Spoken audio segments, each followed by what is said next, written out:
Bismillahirrahmanirrahim. Assalamualaikum warahmatullahi wabarakatuh. Perkenalkan, nama saya Nur Afikah Paradina, NIM 221110424 dari kelas A semester 1 program studi ilmu hukum.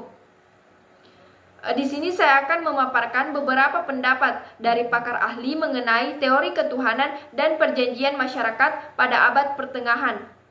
Agustinus berpendapat bahwa Paus adalah orang yang mewakili Tuhan di dunia, atau bisa dimaksud dengan suatu negara.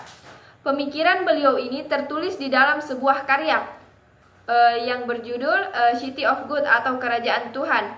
Dante Alighieri, menurut Dante, suatu kerajaan dunia sebagai lawan dari kerajaan Paus, dan kerajaan dunia itulah yang ia impikan guna menyelenggarakan perdamaian dunia.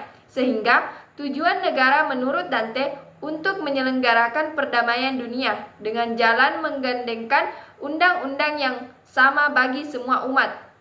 Marsilius di Padua berpendapat bahwa perjanjian masyarakat tersebut menunjuk pada seseorang yang diserahi untuk menjaga perdamaian, dan terhadap orang yang mereka tunjuk ini mereka saling menundukkan diri.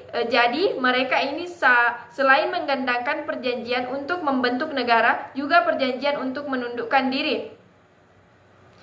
Thomas Hobbes,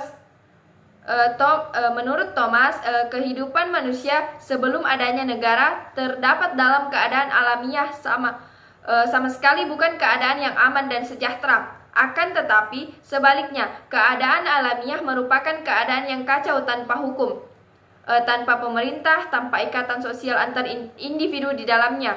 Kondisi ini sering disebut sebagai homini lupus, atau manusia satu menjadi serigala bagi manusia lain, dan sering juga disebut istilah omnium atau semua melawan semua.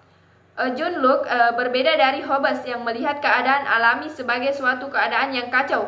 John Locke justru melihatnya sebagai suatu keadaan yang damai, penuh komitmen, saling menolong antar individu di dalam sebuah kelompok masyarakat.